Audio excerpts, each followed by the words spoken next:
All right. What's up, everyone? This is Isaac with Hung Smash Fitness coming to you once again with my fantastic co-host, John, over at My Block Strongest Man. And today we have the Phenom who broke a bunch of records at World's Strongest Man and had an amazing first time, Mitch Hooper. So, Mitch, how have you been since Worlds?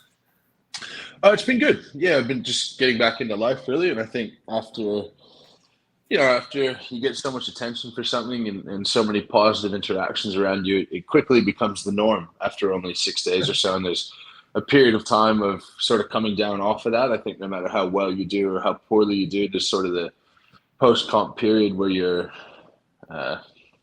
just kind of sitting on what the next thing is. And I've had that after football games. I've had that after big tournaments of certain types. So nothing I'm not used to.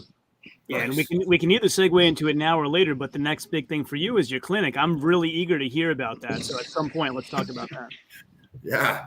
Well, first, let's talk about Worlds a little bit and just what was your without spilling too much. I know World's Strongest Man doesn't want you to spill all the beans before they put it on TV, but what was your favorite event? What was your least favorite event of the heats and the finals? How about? Favorite events of the heats, it had to have been the loading medley. And I think we're allowed to talk about all the events because all the results are posted online. Okay. Right? Okay. Yeah. Should be. Yeah. So I obviously I won the loading medley, and to jump into your first Worlds, to have the demeanor and the mental energy that I was able to have and keep it all together and perform really well in the first event, that was fantastic. So it's going to be hard to ever beat that feeling, really. Yeah. Then in the finals, I like the power stairs as an event. I sort of messed them up, but I think that probably was a favorite. Definitely cool winning the medley there as well. Yeah. But I like to remove myself from liking stuff because I win it, and I think the power stairs are a lot of fun. Nice. Were you able to train much for the power stairs beforehand? I don't remember if you had included much of that in. No, I didn't. And that's sort of how I stuffed it because I was in the lead up to the 8th of 9. And I put it too close to the stair in front of me, and I didn't know what was going on because every other time I just happened to put it on the edge. So I actually got pretty lucky, to be honest. I could have messed it up on the first step. Oh, man. And I just swung it too far when I did the 7th step, and then I didn't know how to correct that. So just inexperienced mistake, which is really that was the theme of the finals, and you can't beat yourself up too much over not being good at things you hadn't done before. Was the format of power stairs kind of head-to-head like they did at Europe's? Yeah, so that's why I say I should have won, because at that stage I was ahead of Max by maybe by only a second or so, but I was ticking along really well, and then just hit the roadblock on the 7th step and didn't get past it. Yeah, and he's phenomenal with power stairs. So to be close to him is saying a lot. Yeah, and like I said, through 7 stairs, I think I was in the lead. We'll see when the footage comes out, but but it's about finishing the event, I suppose. It's not who's fastest on the 7th step. Fair enough. I have to say, though, seeing the results of the deadlift ladder, what was going on with that? Because that was insanely fast. Yeah, I was just doing what I could do. Really, I knew doing what I knew I could do, and I did the first 4 bars without straps. On the 4th bar, on the 360, every time you grab a bar, you lose a bit of chalk. Yeah. So the 360 over under, when I got the down call from Maggie, I was less than half a second away from dropping it. I felt it. I felt it start to slide out of that hand. Oh, geez, thank God. So you got to have those little things go right for you, and I was fortunate enough to have that happen in the heats. Yeah, no kidding. And I mean, you've talked about your confidence with your deadlift and everything in our previous interview and on your Instagram and all that. You definitely showed up, and you definitely demonstrated that it's not all talk. You actually have something to back it up. Yeah. Well, it showed itself in 2 ways, though, right? It showed itself that I was very good on a deadlift bar under standard conditions, and it showed that I was inexperienced with a car deadlift for reps, which I didn't. I had my feet as I was deadlifting a normal bar, and I didn't really consider that it would pendulum away. So I got 12, winner got 15, but in looking back at it, um, I had a lot of people coming up to me saying, I have no idea how you grinded through 12 doing it the way you did it. And afterwards, I had to sit on a chair for about 10 minutes because my hamstrings were cramping so bad, which never happens to me. And I felt bad because I was in a lot of pain, but I knew that everything was fine. But I'm sitting there in pain, and my poor family, I can't really tell them that I'm okay because I'm just there grimacing. Yeah. So, because you've done a car deadlift once before, you said, or was that your first time? First time. That was your first time, and you got 12 reps on it? Yeah. It's pretty good. I would love to be able to do that. Yeah, the interesting thing there too is that car deadlifts are typically neutral grip, but this one was a bar across, like more of a traditional bar setup. Yeah, it was really odd. It was maybe 70% thickness compared to a standard barbell. It was really tiny. It looked tiny in the photos that I saw. Yeah. It didn't really affect anything, just interesting. Yeah, but I mean, 3 reps away from Novikov, who, let's face it, was a possessed machine, as far as I can tell on the few photos and comments I saw. Like, it just seemed like he had some special kind of passion all throughout World's Strongest Man, but especially on that event. Yeah. Look, to be in the top territory with any of those guys on any events is pretty cool. And then car walk, Isaac, you're muted. Car walk, you told everybody that yoke was your thing. And I think I saw, maybe it was on the Giants Live podcast where you talked about kind of holding back a little bit on car walk to make sure you didn't hit the tires. You want to expound on that a little bit? Yeah, well, it was the same thing on the deadlift ladder, really. I sort of knew I was in the last pair, and Mark Felix was the best time to that stage, and I was beside Bobby.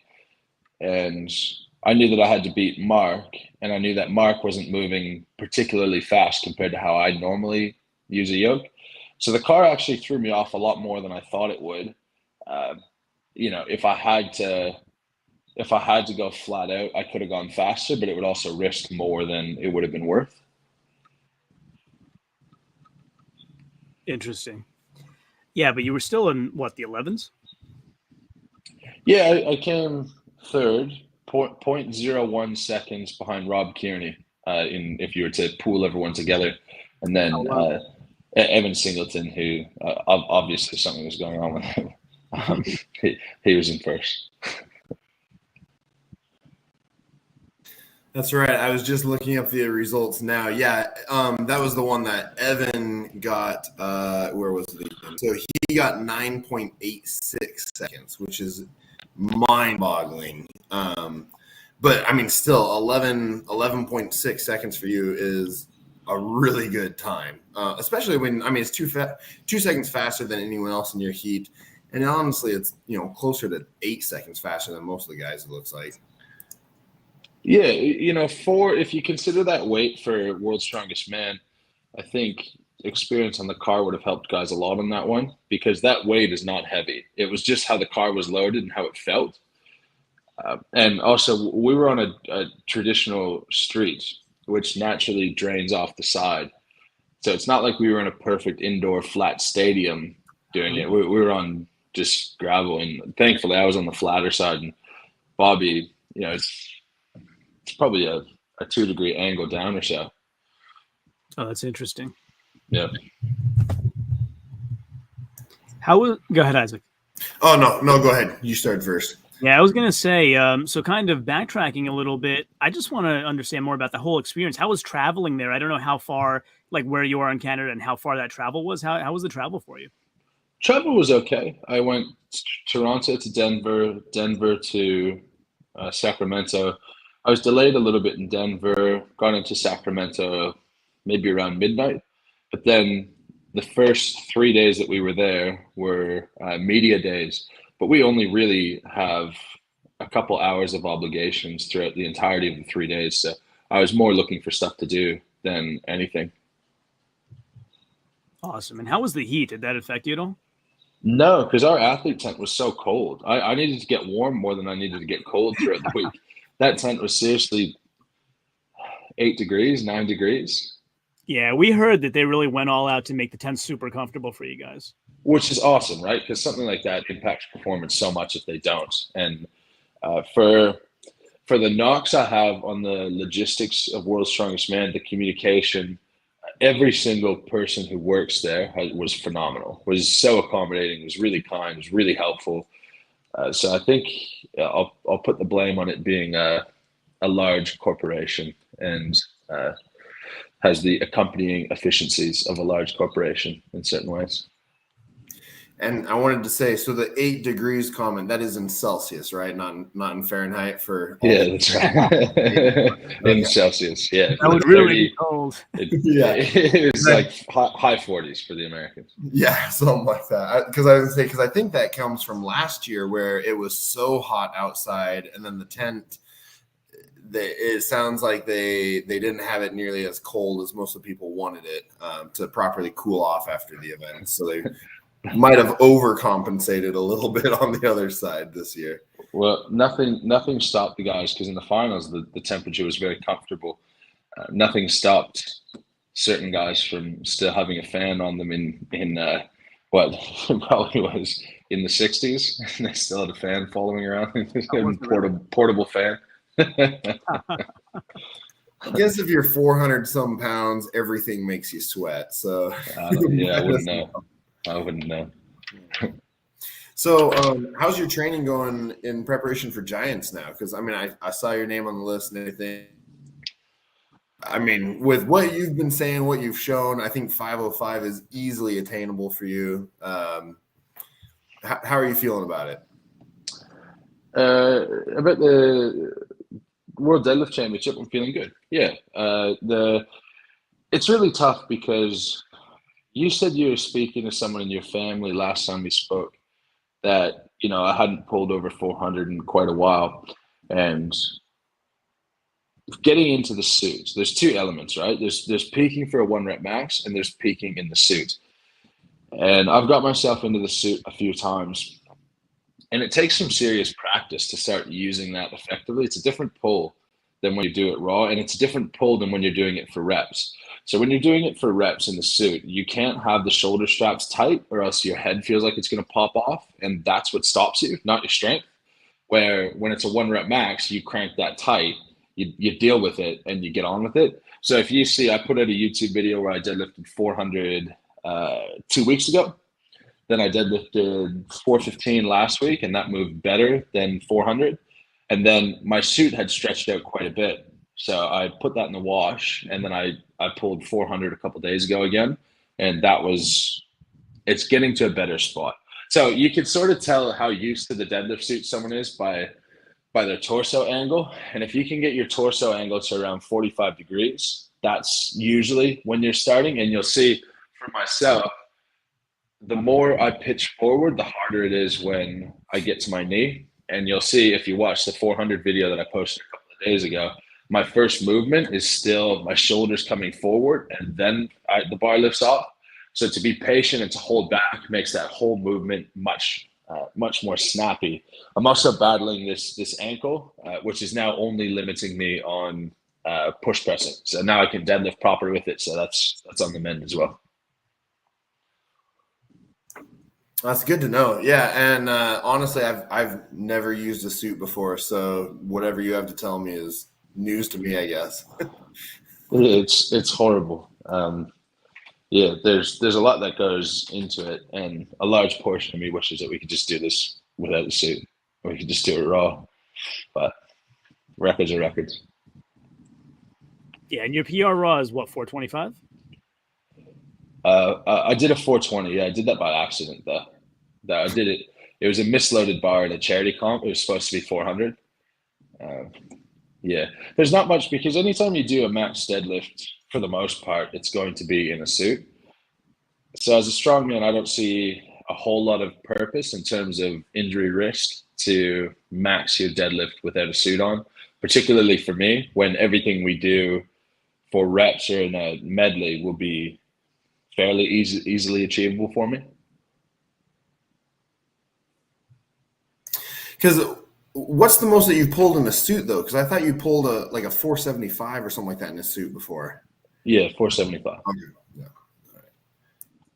Yeah, not to say that I'm getting, I'm certainly not getting 55 kilos out of a suit, but I don't really push the raw deadlift the same. Well, and I think it's one of those things too, where I mean, like you said, why risk the injury for pushing that 1 rep max if it's not for a record or something like that? Like I get that. Yeah. But you're doing the entire Giants show, right? Yeah, and before that one, I'm also doing the Strongman Classic. Oh, nice. Which one are you more excited for? The deadlift, obviously. Like that's just there's so much energy around it. It's not even that I'm most excited for it. I'm sort of the excitement that everyone else has for it is just so contagious.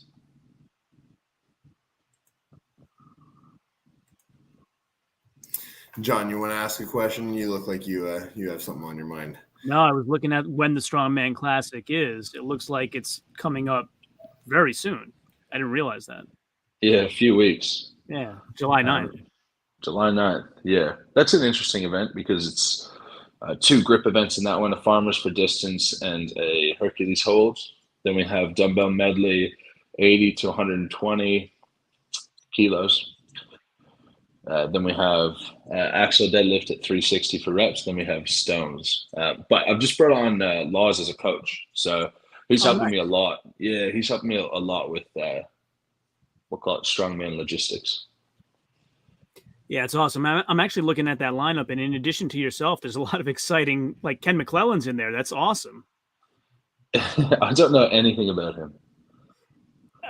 The thing that most people think about Ken is that at some point or other he should have deserved to make it to Worlds and hasn't. Like that's the big thing. He was an equipment tester one year and apparently was moving around farmers or some sort of weights that the competitors couldn't move.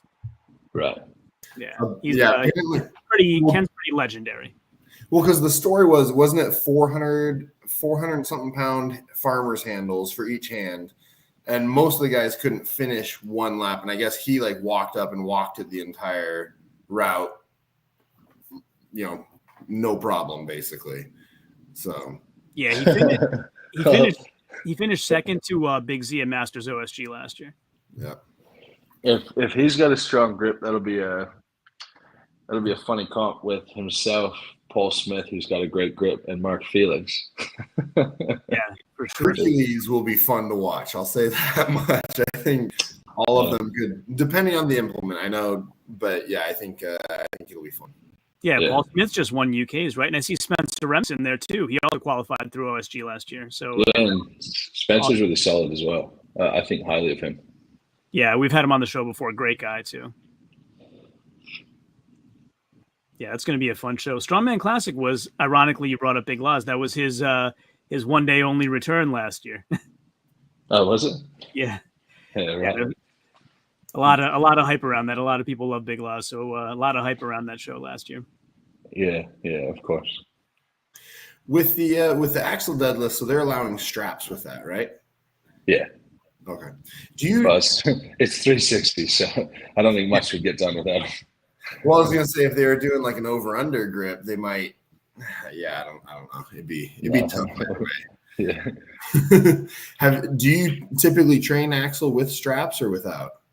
Yeah. Well, it depends. It's a different purpose, right? Yeah. I'm very familiar with axle deadlifts with straps on. I'll use it as an accessory for grip training. So I know my way around an axle, and that'll be a good test to see how I stand up in terms of deadlift for reps, because I think it went pretty well at Worlds, but now we take that sort of little bit of technique element away from it and see how I go. Yeah, because a couple of those guys are pretty good deadlifters as well. So, like Alexi now is fairly decent. And for reps, though, I don't remember. Is Evan a good reps guy? John, do you remember how he did? I know he was one of the 1,000-pound lifters last year, but that was for Max. Yeah, I don't remember how he's done a reps one recently. you got to assume he's good enough. I mean, he's got that psychological element where he won't stop, and that's hard to beat. Always hard to beat. That's it. It's a really strong lineup, really. Like I could see that going a lot of different ways, especially with the random events. It's really not a stock standard type Giants. I mean, it's pretty exciting that you can consider yourself among this pretty fantastic lineup. I mean, honestly, all the guys that are going this year are really solid guys. So I think it'll be a great show either way. Yeah. There's, I think you could probably pick out the likely top three and bottom three. And in between is pretty, there'd be a lot of competition there. Are you planning on doing Canada's Strongest this year as well? Yeah. I also, yet to be properly announced, I'm also going to the Shaw Classic. Nice. You got a busy year. Yeah. I've got 3 weeks 3.5 weeks to Strongman Classic, 7.5 weeks until deadlift, 8.5 weeks until Shaw, 10.5 weeks until Canada's Strongest. How do you typically do in high altitude like Colorado? I've never competed, never done it. I mean, look, it's going to be hell on my body, and I know that. And I know that it's not something that I could do year after year.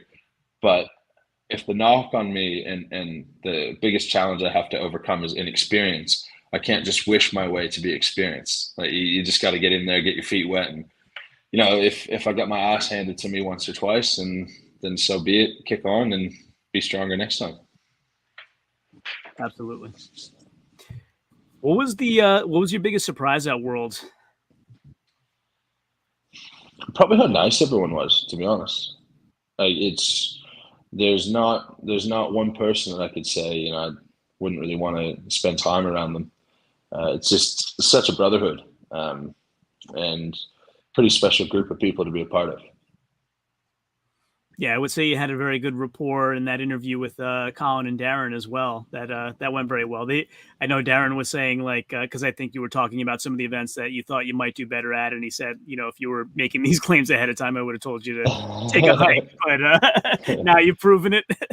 Yeah, I think that was actually talking about recovery. He wouldn't have believed me in terms of recovery, but yeah, I got along really, really well with Colin and Darren, which are helpful guys to get along well with. But I also wouldn't have any issue with not getting along with a promoter and not going to those comps, because for me it's very much a values first thing. And if Wuss told me, I'd say no thank you, really, with no concern or hesitation. Based on the controversy that arose, without getting into specifics. Yeah, fair enough.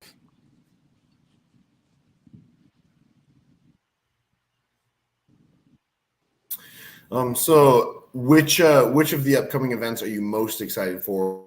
Deadlift. I mean, we all know that you love deadlifting, but other than the deadlift? Yeah. So what's that? I actually don't love deadlifting. I'm fairly good at it. I find it to be a uncomfortable experience getting down in that suit, and so much hassle, and it takes so much out of you. But just the energy around that is really hard to beat. Same thing. Like if there was, let's think, if people got really excited about a yoke world record, it'd be just as contagious, and I'd get just as around that. And the fans really fuel that one for me. I don't think that's top down. I think that's bottom up. But there's something about Strongman Classic that's pretty interesting in terms of the venue. I'm also excited to go out and back up World's Strongest Man and put out a good performance there. There's something about the Shaw Classic that intrigues me. I don't really think much about the World Deadlift Championship and Giants Live Open after the deadlift. I think the odds that I continue on to do the whole show are fair at best. If you put in that type of effort and injury and fatigue, we all know that neural fatigue where it's just, you just don't care anymore. And if you don't care and you're trying to move heavy weights, you're going to hurt yourself. And it's actually funny. I don't know if I vocalized it that way before, but for me, that's neural fatigue. You know, the last day of finals of World's Strongest Man, going up to the power stairs, I was speaking to Max. I'm like, dude, I'm cooked. I'm in my head. I don't care anymore.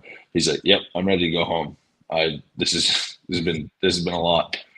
So learning to fight that, learning to battle that will be an important lesson over time. But yeah, we'll see if I even do the rest of that show, if I'm in condition to do the rest of that show. I hope so.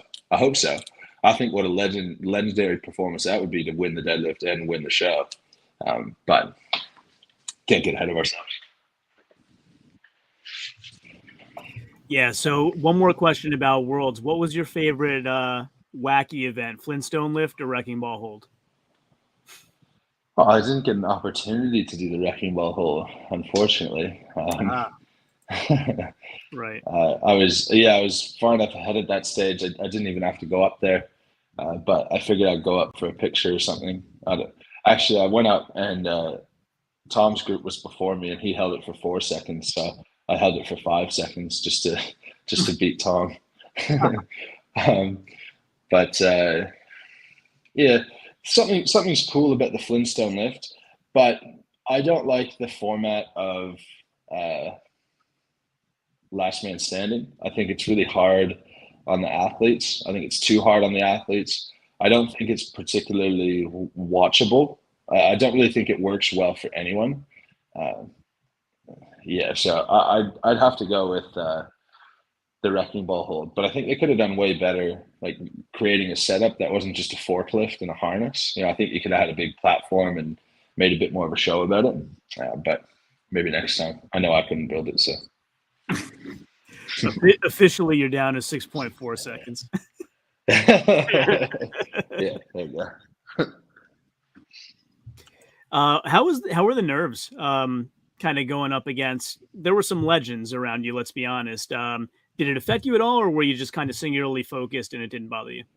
No, I was really happy to be there. I was really enjoying myself. Nerves weren't really there at all. I was anticipating they would be, but no, I was pretty calm, pretty collected. I'm not good at putting on a face. It's not genuine. So the emotions that you see when the video comes out are pretty accurate. And yeah, I was, for whatever reason, nerves they were pretty much zero the whole time. The exception could have been the Flintstone lift, but even then, I wouldn't have gotten anywhere near butterflies or anything like that, which is, like, for me, that's pretty shocking.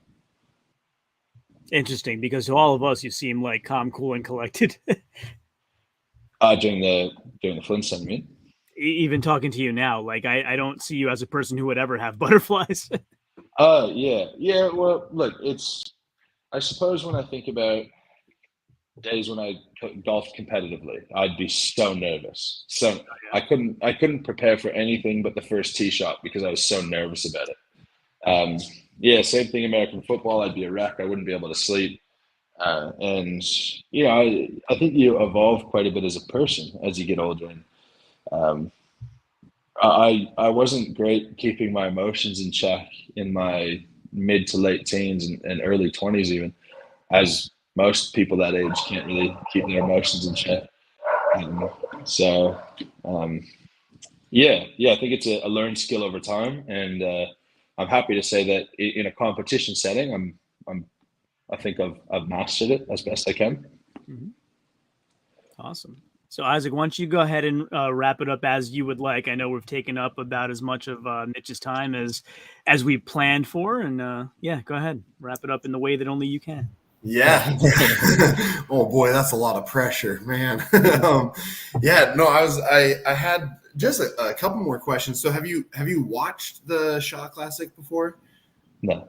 Okay, because I know, talking to other guys that have competed there, they've said that it's one of the most fun and exciting shows that they've done, but also one of the most difficult. I mean, partly because of the altitude, but partly just because Brian likes to pick these insanely difficult events.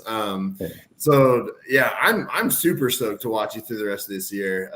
I know John and I will both be following you and watching all your competitions. But yeah, thank you so much for coming on, and yeah, go and get some sleep. Yeah, thanks, guys. Thank you for having me. I appreciate it. Thanks, Yeah, buddy. no problem. All right, Mitch. Yeah, you have a good night. And for Take everyone watching this, you have a good one as well. Ciao, homie.